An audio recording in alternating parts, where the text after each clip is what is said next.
আমার প্রিয়জনেরা, প্রভু যিশুর নামে সকলকে জানাই অভিনন্দন।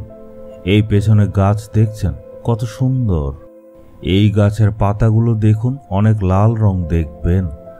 আপনারা নিশ্চয় ম্যাপেল গাছের নাম নিশ্চয় শুনেছেন। কানাডা দেশে এই ধরনের ম্যাপেল গাছ অনেক বেশি করে পাওয়া যায়। এখন তো শুধুমাত্র এই দেশে না, সারা পৃথিবীতে নানা জায়গাতে এই গাছটি পাওয়া যায়। আর এই গাছ থেকে একটা সিরাপ বের হয়, সেটা খুবই সুস্বাদু, খুবই মিষ্টি, অনেক কাজে সেটা ব্যবহার হয়। এই গাছটাতে দেখছেন সেটা হচ্ছে জাপানিজ ম্যাপেল ট্রি। প্রত্যেকটা জায়গায় এই গাছগুলি আপনারা দেখবেন। ঈশ্বরের সৃষ্টি কত সুন্দর, দেখলে আনন্দ হয়। ঈশ্বরের সৃষ্টি কতই না আশ্চর্য। চলুন এখন আমরা দেখি ঈশ্বরের বাক্য আজকে কি বলছে। আমরা দেখব জিরমীয় 15 অধ্যায়ের 11 পদে কি লেখা। সদাপ্রভু বললেন, নিশ্চয়ই আমি এক উত্তম অভিপ্রায়ে তোমাকে মুক্ত করব। নিশ্চিত রূপে বিপর্যয় ও দুর্দশার সময় তোমার শত্রুরা তোমার কাছে অনুনয় করবে। এখানে ঈশ্বর আপনাকে বলছেন, যখন এই বিপদের সময় হয় বা দুঃখের সময় হয়, কষ্টের সময় হয়, তখন মনে হয় যে ভবিষ্যতে যে আমি কি করব।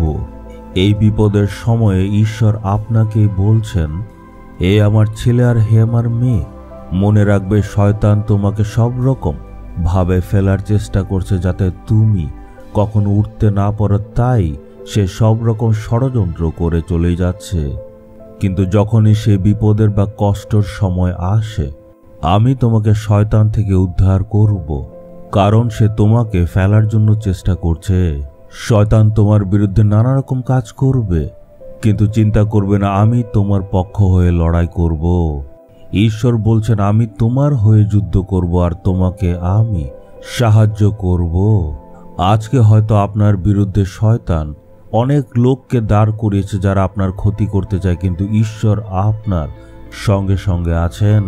আমাদের চরম শত্রু শয়তান আমাদের বিরুদ্ধে দাঁড়িয়ে আছে, কিন্তু ঈশ্বর শয়তানের বিরুদ্ধে দাঁড়ায় আর আপনারা আমার হয়ে লড়াই করবেন।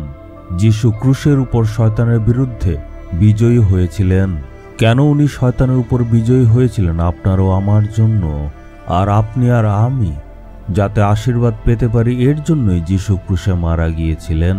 আপনার জন্য যিশু দাঁড়াবেন, আপনার হয়ে যিশু লড়াই করবেন। আপনার জন্য যিশু শয়তানের বিরুদ্ধে লড়াই করবে আর বিজয়ী হবেন। আপনার ভয়কে উনি পাল্টে দেবেন, আপনার সমস্যাগুলি উনি পাল্টে দেবেন, আর আপনি পরিবর্তন দেখবেন। বিশ্বাস করেন? চলুন আমরা এখন মন থেকে আর বিশ্বাসের সহিত প্রার্থনা করি। হে প্রভু, আমার শত্রু শয়তান আমাকে ধ্বংস করতে চায়, আমার বিরুদ্ধে সে লড়াই করতে চায়। আপনি আমায় বিজয়ী করবেন, কারণ আপনি আমার হয়ে শয়তানের বিরুদ্ধে লড়াই করবেন। আর আজকে আমি আমার জীবনে পরিবর্তন দেখতে পাচ্ছি। এই প্রার্থনা যিশুর নামে চাইলাম, আমেন, আমেন।